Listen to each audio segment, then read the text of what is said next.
Orecchiette. Ces petites pattes des pouilles ressemblent à de minuscules oreilles, d'où leur nom signifiant petites oreilles en italien. Elles datent du XIIe siècle et sont traditionnellement faites à la main en pressant le pouce dans un morceau de pâte. La forme concave capture parfaitement les sauces épaisses et les petits morceaux de légumes. Le plat classique est orecchiette al cime di rapa, avec des feuilles de navette amère, anchois et ail. La texture est dense et moelleuse, avec une surface légèrement rugueuse qui accroche la sauce. Dans les pouilles, les grands-mères s'assoient dehors et les façonnent à la main pendant des heures. Bucatini. Ces spaghettis épais et creux ressemblent à de longues pailles. Le nom vient de bucco, signifiant trou. Originaire du Latium, il mesure environ 25 cm de long avec un trou central qui traverse toute la longueur. Le trou permet à la sauce de pénétrer à l'intérieur, créant une explosion de saveur à chaque bouchée. Le plat romain classique est bucatini alla matriciana, avec tomates, guanciale, joues de porc et pecorino. La texture est al dente à l'extérieur, mais la sauce coule à travers le centre. Manger des bucatini est salissant. La sauce éclabousse quand vous mordez dedans. Papardelle. Ces larges rubans de pâte fraîche mesurent environ 2 à 3 cm de largeur. Originaires de Toscane, leur nom vient de papar, signifiant dévorer goulûment. Elles sont traditionnellement servies avec des sauces de gibier riches. La surface large capture les sauces épaisses à base de viande, comme le ragoût de sanglier ou de lièvre. La pâte doit être roulée finement, mais rester assez épaisse pour ne pas se déchirer. Le plat toscan classique est papardelle al cinghiale, sanglier mijoté pendant des heures avec vin rouge et tomates. Les bords peuvent être droits ou ondulés selon la tradition familiale. Ravioli. Ces pâtes farcies carrées ou rectangulaires datent du XIVe siècle. Deux fines feuilles de pâte emprisonnent une farce qui varie selon la région. Ricotta épinard en Ligurie, viande en Émilie-Romagne, courge à Mantoue. Les bords sont scellés par pression ou avec une roulette dentelée. Chaque raviolo doit contenir la bonne quantité de farce. Trop peu et c'est fade. Trop et ils éclatent à la cuisson. Ils se servent traditionnellement dans du beurre fondu avec de la sauge ou dans un bouillon. Les raviolis di magro,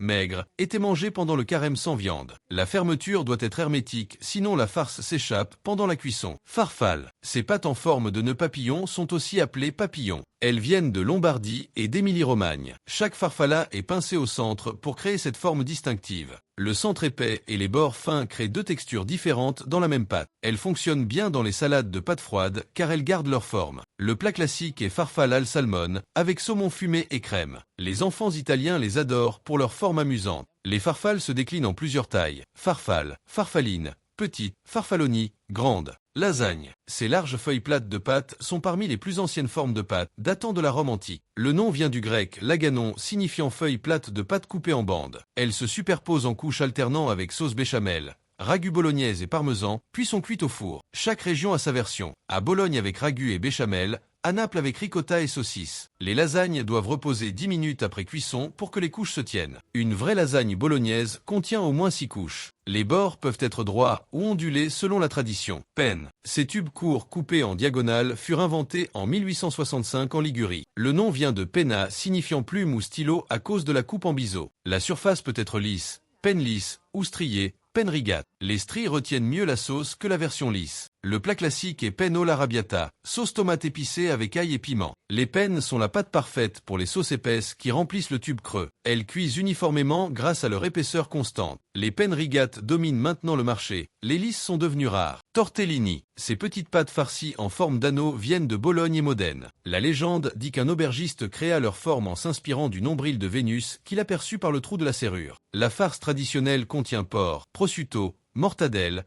parmesan et muscade. Chaque tortellino est plié à la main selon une technique précise. Carré de pâte farcie, plié en triangle, puis enroulé autour du doigt et les pointes pincées ensemble. Ils se servent traditionnellement dans un bouillon de bœuf riche, tortellini in brodo, le jour de Noël. Faire des tortellini maison prend des heures. Les Bolognais ont déposé la recette officielle à la Chambre de commerce en 1974. Pâcherie. Ces énormes tubes napolitains mesurent environ 10 cm de long et 3 cm de diamètre. Leur nom vient du dialecte napolitain paca signifiant gifle, le bruit qu'ils font en tombant dans l'assiette. Inventé au XVe siècle, ils servaient à faire passer l'ail en contrebande de Naples vers la Provence. L'ail était caché dans les tubes. Leur grande taille permet de les farcir avec ricotta, fruits de mer ou viande. Le plat classique est pâcherie con ragu napolitano, sauce tomate mijotée 6 heures. La texture est épaisse et moelleuse. Un seul pacchero suffit presque pour une bouchée entière. Spaghetti, les pâtes italiennes les plus iconiques mondialement. Le nom signifie petite ficelle en italien. Bien que popularisés à Naples, leur origine exacte est disputée. Certains affirment qu'ils viennent de Sicile ou même de Chine via Marco Polo. Ils mesurent environ 25 cm de long avec un diamètre de 2 mm.